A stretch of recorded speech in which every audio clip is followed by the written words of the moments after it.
Hello everyone, আশা করি সকলে খুব ভালো আছেন। এই দেখছেন এটা কি বলুন তো, চিনতে পারছেন? এটা হচ্ছে আমাদের এখানে শিমলা আলু বলে।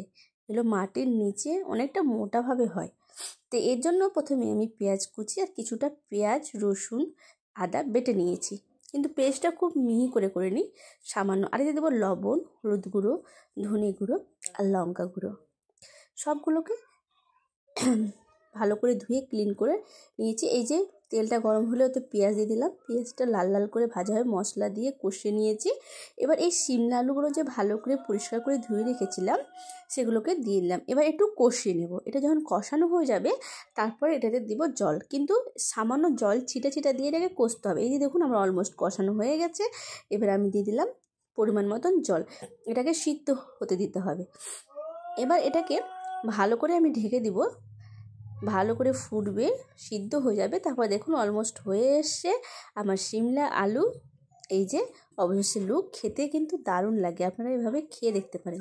কেমন লাগছে কমেন্ট করবেন।